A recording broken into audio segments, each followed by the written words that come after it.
culture is, and I'm living proof of it. You know, we don't do what we do because of Tony, or we don't do what we do because of Paul. We do what we do because we've been able to collect a lot of talent.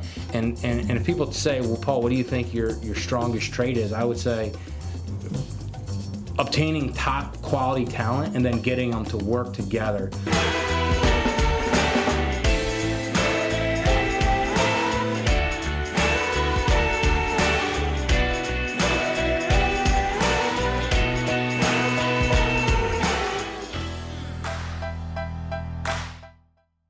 All right, guys, so we're back here on the 6th. We're with my man, Mr. Paul Lynch, over here at DePaula Chevrolet. I want to call it DePaula Auto Group, by the way, because you guys have not just the Chevrolet store, which you have completely exploded in terms of success. You acquired the Ford Mazda store next door, correct? Correct. And you also have Maserati Alpha down the street. Correct. Anything else? We just got an off-site satellite used car operation. Satellite used car operation. Cars there. But you've got an appetite for when the opportunity makes sense. You've got an appetite for additional acquisitions, you know, in the marketplace. So, by the way, if you're a dealer watching the 6 right now and you're thinking about selling, reach out and touch my man. Let him know. Let's go back to some of the secrets of your success over here. And you and I have talked about this over the years.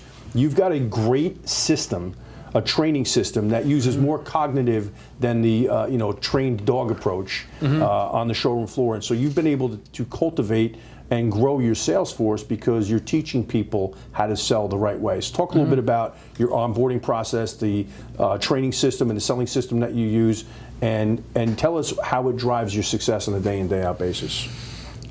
I came from HSBC Bank. I talked earlier about starting to sell cars, but then I left the car business and went to HSBC. I did residential mortgages through the mortgage crisis and everything like that.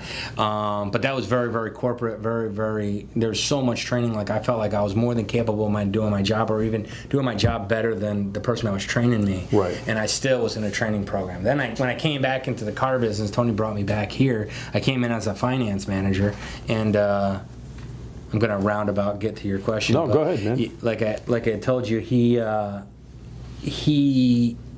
had no problem like telling me the things that we were not good at. And at the time, I was in finance. I was in the hot seat in finance, and our finance numbers were some of the worst in our 20 group.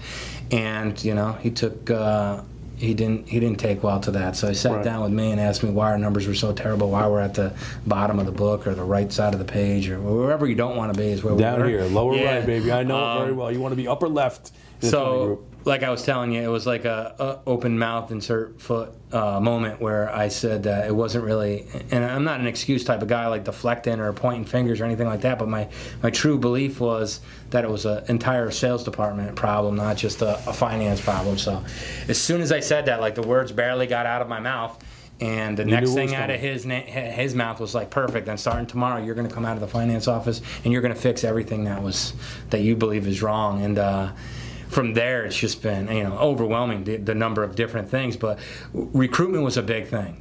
We started to really come up with an actual recruitment process where we drug test, we phone screen, we run background investigations. It's not easy to get a job with us. We check out your social media. We look at you on Google. We want to know. I feel like it's almost like your personal house. I don't know you personally outside of business, but as far as me, if I talk about my house, I don't just let anybody walk in my house. Right. That's where my kids are. That's where my wife is. You're not coming in my house unless I know who you are, and I feel pretty good about you being in the house, and I trust you.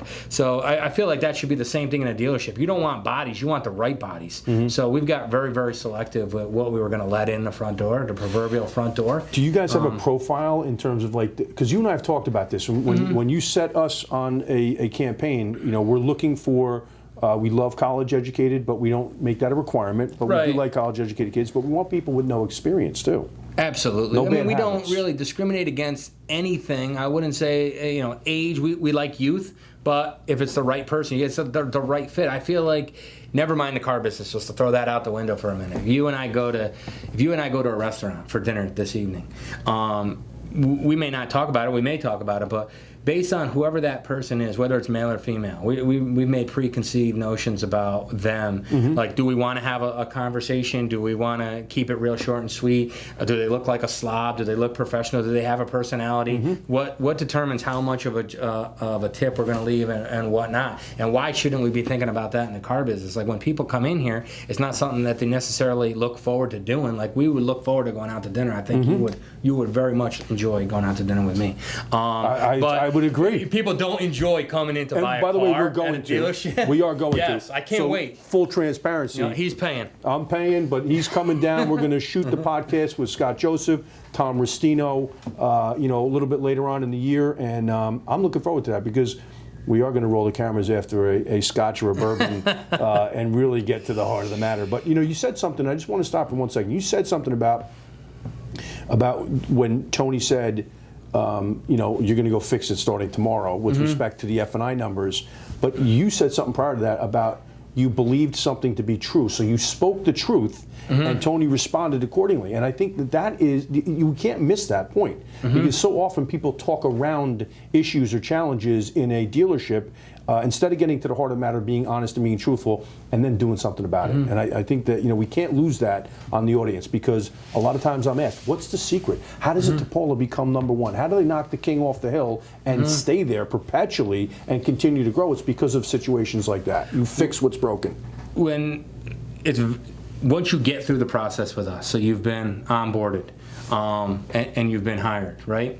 That's not an easy thing to do first, and it probably hurts us sometimes, because sometimes we're in need of salespeople, or we're in need of BDC reps. We need them today, but we're not going to sacrifice what our level of expectation is for the person. We don't need, like I said before, we don't need bodies. We need the right bodies. So we'll starve until we get the right person. We're not just going to fill the position. But once they get here, on the salesperson's front, we have a mentor program that I pretty much stole from HSBC, where we try to mesh personalities. So everyone's got a different personality. Right. You may be a great salesperson. I believe I'm a great salespeople. I got a lot of great salespeople that work for me, but I do things a little bit different than you. I got a little bit different personality or demeanor and things, and I might not be able to do it the way you do it.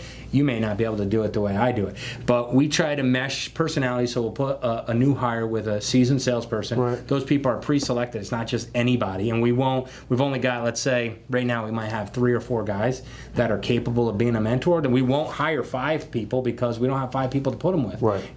So we'll hire them as our mentors are available, and then they don't have any opportunity. We don't hire people and throw them out on the sales floor and say, go get them, Buck. I'll leave. I go somewhere else. And that's still an epidemic problem. Still a problem. For us, you're not going to sell a car for at least 60 days, more than likely 90 days. You're going to come in, you're going to get teamed up with a veteran salesperson that's performing at a high level in the store, and they're going to teach you. For the first 30 days, you're pretty much in a shadowing. You're with them all the time. You're joined at the hip. So you're going to learn how, what the DePaula way is, as far as how we expect you to interact with customers, how we expect you to interact with, with your fellow employees, and know all the go-to people throughout the operation. I mean, at this point, we've got, throughout the whole auto group, we've got north of 400 employees, but at the Chevy store alone, like 225 people. But when you sell cars, you need to know who's the guy that calls the shots in service, who's the guy that runs the detail department, who runs reconditioning for used cars.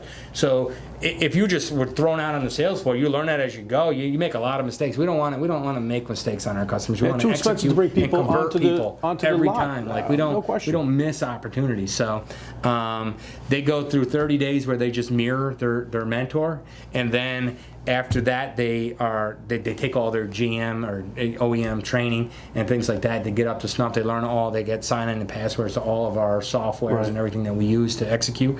And then in the second 30 days, they start to take customers, but they have to be present when their mentor has a customer, because we want to see as many we want them to see as many interactions with customers as possible. But if their mentor doesn't have a customer, then they can take a customer and their mentor's right there. So when they screw up or when they trip, which they're gonna, the mentor's there, because again, we don't want to miss opportunities. So that goes for 30 days, and then at the end of that 30 days, we sit down, or at this point, my GSM sits down with the mentor, the new hire, himself and Alvin Porter, who you helping me recruit. Yeah, my man He's Alvin. another guy that is Great very success hands-on story. with our mentor program, and they decide whether you're going to repeat that second 30 days or you're going to go out on your own. So or maybe go away. Exactly. Potentially, right? A lot of times those people weed themselves out. We don't really terminate people. They just the expectation is pretty clear, and they're going to know whether they can do that or not.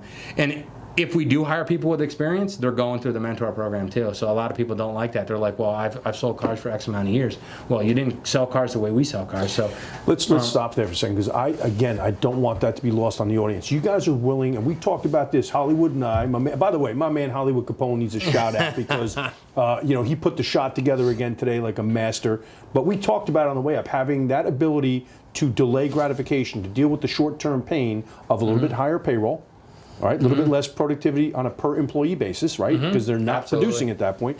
What I tend to see out there, it's still epidemic in the dealership world, is you use the trip up and somebody's going to help you get up, all right? What I see very often is they'll bring a sales candidate onto the showroom floor and then leave them on their own, and just like a little kid. When you have, how many kids now?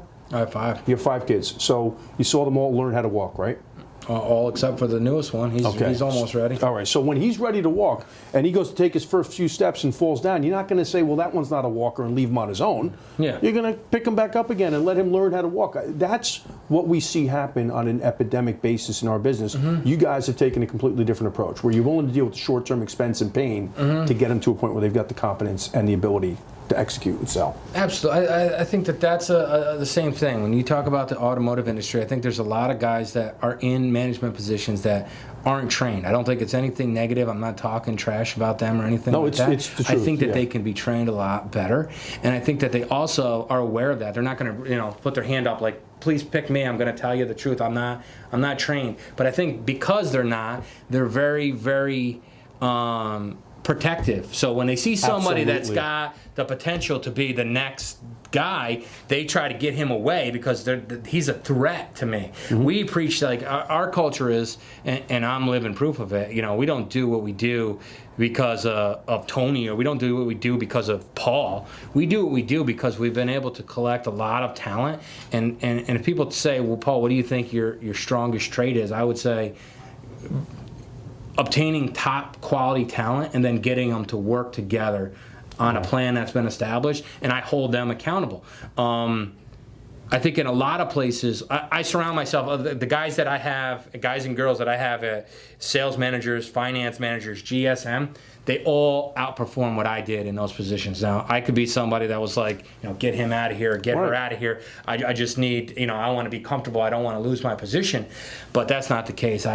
I've had all the people, the finance managers that I have in every seat. I think I've got 6 finance managers now. Right. Every single one of them produces at a level that I never produced at. All the desk managers, and when I was on the desk, I thought I was the biggest hotshot in the world. Right. All my desk managers produce at a higher level than me. My GSM is more dialed in. I learned a lot on the job and self-taught and got trained, went all over the country to different seminars, obviously went to Dealer Academy and things like that. That was like a progression. My guys, like the guy that I have now, he's so far ahead of where he's laps ahead of where I was when I got that. But your role is different today, and we'll talk about that. We come back on the next segment. Your role is different today. You were learning as you were growing, okay, and you were also responsible for producing at the same time. That's a bigger challenge than the average person faces. You knew the path that you wanted to pursue, and I think that speaks to the fact that you learned by baptism by fire. Produced at what I would say is a more than respectable level, no matter what chair you sat. And the fact that you seek people that have maybe a ability to execute at a higher level, perform at a higher level, speaks to your leadership qualities. We're going to come back and talk about it in a second with my man, Mr. Paul Lynch, over at DePaula Chevrolet in Albany. We'll be back in just a second on the 6.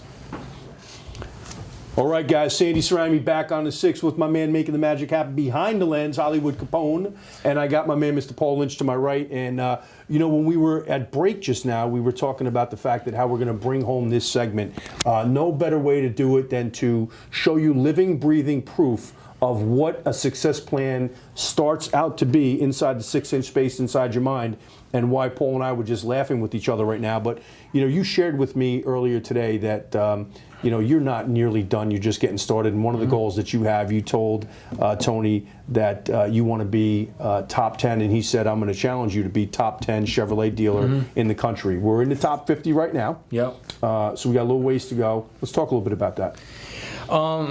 Let's rewind a little bit to earlier in this conversation. I said a lot of very bold things to you when we first met, and yes, I had a plan, and yes, I believed that it was going to happen, but it's almost like a challenge to myself. When I said it's you versus you, I feel like when I say it out loud, I've almost challenged myself to do it. Yeah, it becomes real. Yeah, and then it's like, I have an obligation. I don't want to let myself down. So, yes, when we talk about the top 10, first, you don't get to the top 10 because you hope you're in the top 10. I think I've got right here. Let me jump up for a second. Yeah, go ahead. This little thing here, I'd like to carry this around with me all the time, but hope is not a good plan. So, no doubt. We can talk about being in the top 10. I'm sure that conversation's happening with a lot of the top 250, but how you going to do it? The first thing you got to do is believe that it can be done, right, and then come up with a plan on how to get there. We know what we're doing now. We've got to study those guys, see what they're doing. A lot of this is not like, let's go get them, boys, and let's do better. Or let's have more people. The emotional wave. It's like, what are they doing that we're not doing? What can we be doing better? What are things that we're doing well? And when you're doing certain things well, you do have weaknesses. You got to be able to not shy away from those weaknesses or sweep them under the table or the carpet and pretend that they're not there, but recognize them, own them, and make them strengths. So that being said, I believe that it comes down to some major things. I believe that it comes down to culture. I think that's massive. I don't think people give it. I don't think that they give it enough praise. I'd like to talk about that a little more, so remind me. Yep. I think that it comes down to inventory. I think that you have to know what the inventory is, and I don't believe it's a gut thing anymore. And I think there's a lot of people that will challenge me on that and say, it's math I've and got science. I've got this guy that's been ordering vehicles for me, or this guy knows trucks, or that. To me, excuse my French, that's a bunch of bullshit. Can we say that on the 6, by the way? Yes, we can. If the answer is no, we do. It's bullshit. You have to be able to read data and be analytical. Right. And if you're not turning your inventory 5 to 6 times, new car inventory 5 to 6 times a year, then you need to replace your inventory, 100%. guys. So never mind being able to order the right product, but inventory mix. We look at inventory mix for the top 10 compared to us. Like we were talking about our competition, like sometimes you get fixated on that. I don't care about them because I don't want to have their production. They're not a top 10 dealer. I want the top 10. They can hang in the 50s and 60s, wherever they are, but what is their mix? And when I say mix, it's like however many models there are for Chevrolet, 18 models, something like that. What percent are, what percent are Silverados? What percent of your inventory is Malibu? What percent is Equinox? What percent is this? And what are you compared to those top 10? Are there areas where your slice of the pie should be bigger there, and it's not there because you're just doing business as you've done business in Albany, New York for X amount of time? And again, those things can be deceiving. And you could have a great culture, you could have great people, you could have great processes, you could hold people accountable with the best of them, but you're as good as your inventory. So, I think culture and inventory are massive, and I believe that culture is not something like you're not going to go from 50 to top 10 overnight because you can't create a culture overnight. So when people say to me, like, are you worried about another dealership coming in and taking over the number 1 spot? No, because I don't think it can be done in a short period of time. Right. I think that takes a lot of work, and you got to have the right people. You have to have the people in place, the right attitudes, the right processes, and it's got to be done in a completely different way, I believe, than it was done in the 70s, 80s, 90s, and maybe even 2000s. Oh my God, yeah. We're doing it differently today than we were 10 years ago. Yeah. All right, and some of that is the advent of technology. I get it, but I think that there is for those at the tippy top in terms of performance, they get the piece that you just referenced, which is culture, because it's sustainable, it's repeatable, and it's duplicatable. But it's also something you've got to guard, and I know you guys do. You got to guard it like you guard in the crown jewels, right? You can't allow, and you said it before when you're talking about who you allow into your house here. You're very exclusionary in terms of your recruiting and screening process with potential employees over here, and that's part of the success that you've been able to drive culturally here within the store. You're careful about who comes in. Culture, like I said, let's bring me back to it. One thing I just got, you helped me recruit my assistant Michelle. One of the tasks I just gave her is I want every single person that works in the variable operations. I don't care if they're salesperson, BDC, inventory person, our greeter, everyone that works in the variable operations that is expense against these apartments. I want their birthday. I want that on my calendar, and I want you to order birthday cards for all of them, blank. I'm going to handwrite every single one of them from me. That may not seem significant, but I think it is significant. Another thing that in our onboarding packet that I wanted to do is put some things that are specific to that person. So we get a new hire in their onboarding paperwork. I want to know like what your hobbies are, what your favorite sports team is, what's your favorite band, what magazine you like, who your favorite author is, what's your favorite movie, what's your favorite candy.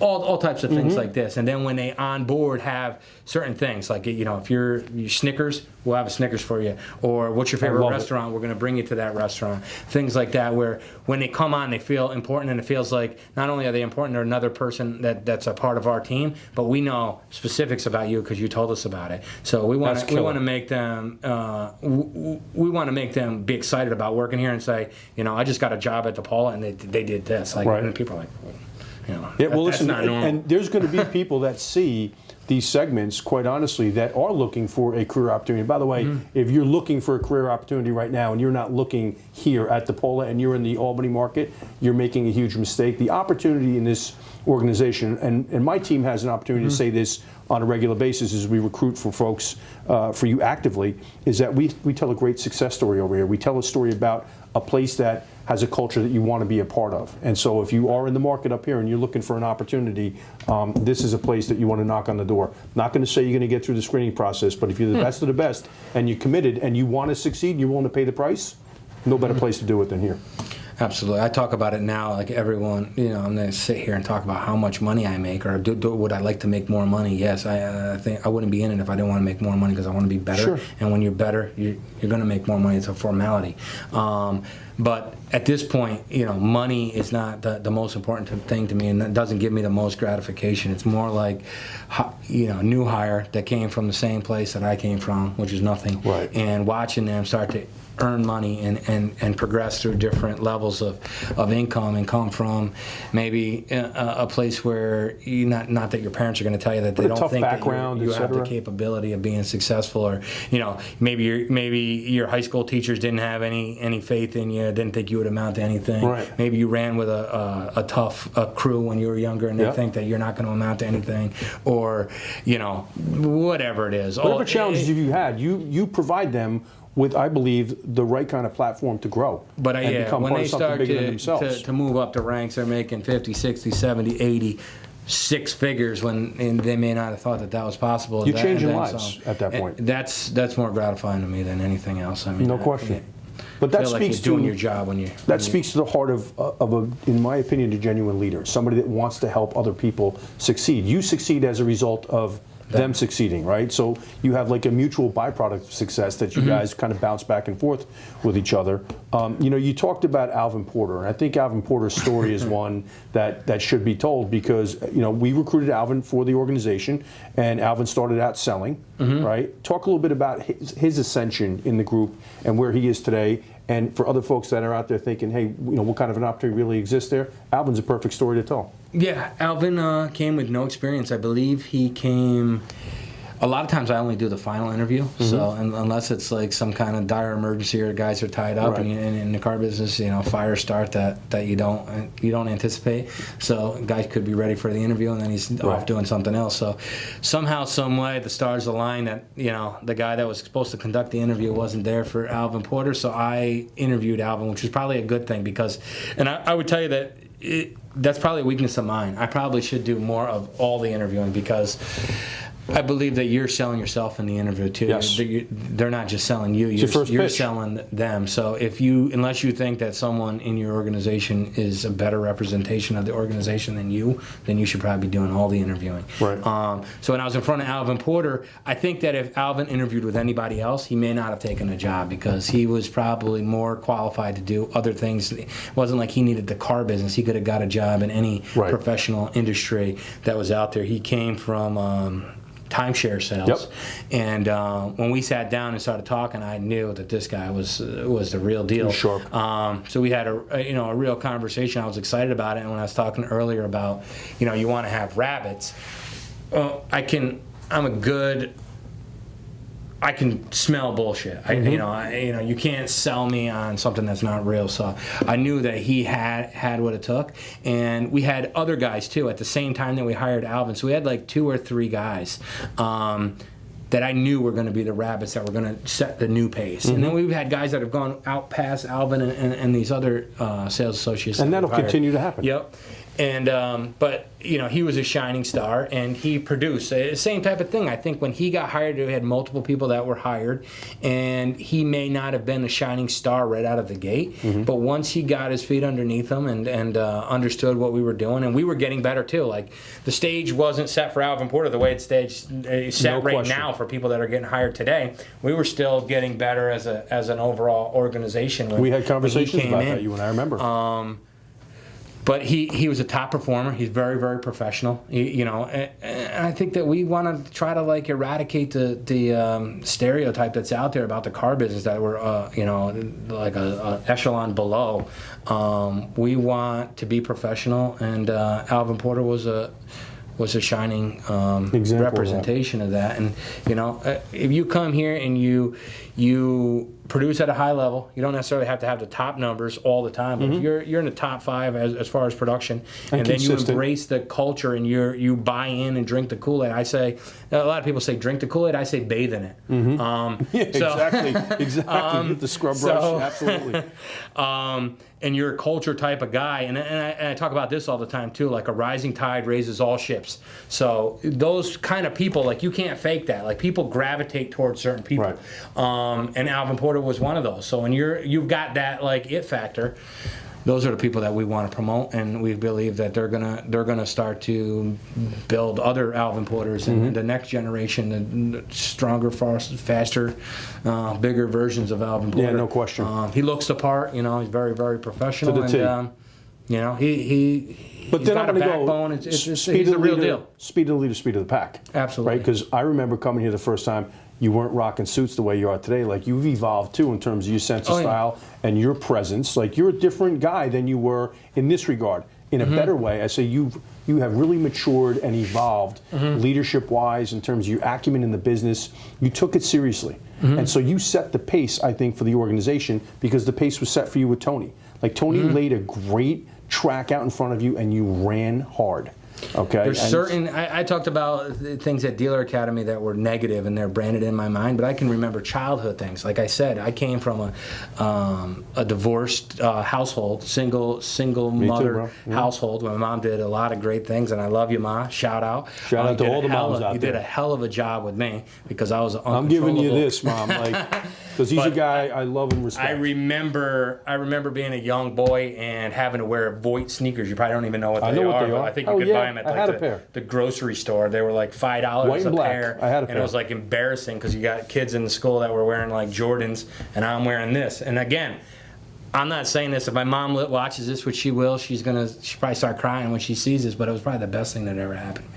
Because that stuff is branded in my mind, and now I'm not wearing Voigts anymore. What am I wearing? No, bro, a little Louis Vuitton, baby. Yeah. So, no, you and have that's it. not bragging. It's just I think that anybody can do it, and I think that you have to believe you can do it, and then start doing all the right things. And I preach to the new hires and things like that. I expect them to come from the places where I was You're young, you're single, you party, you maybe you're not as responsible as you should be, all of those type things, but you've got to start to change the people that you hang out with. I can't affect the people, what you do outside of work here, but if I was to give you the best advice, sometimes you got to cut ties with some of the people that are not doing anything other than holding you down like an anchor, 100%. And surround yourself with people that are better than you. You should want to be in a room where you're the guy that knows the least. If you're in the room where you think you know the most, you got to get in a different room. Can't grow otherwise. So I think that you should, the 5 people that are closest to you should be people that are making you aspire to be something that you're not yet.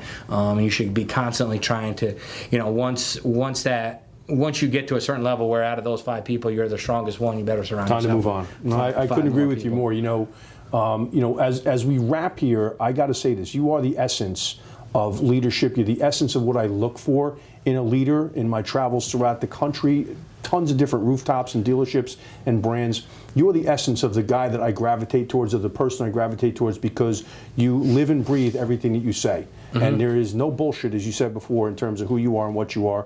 I want to thank you. I want to thank you for being honest. I want to thank you for being a client of mine and being a friend and being somebody I get a chance to collaborate with, because I've learned from you over the years. And I hope I get a chance to come up and do it again. But I want your commitment for the 21st. You got my commitment. I will make it happen. All right. But it's a pleasure. I appreciate the opportunity. Thank you, bro. Thank you. I appreciate it. My man Hollywood Capone back there making it happen. And for the rest of you out there in the audience, remember, you got to step up to stand out, and we're out.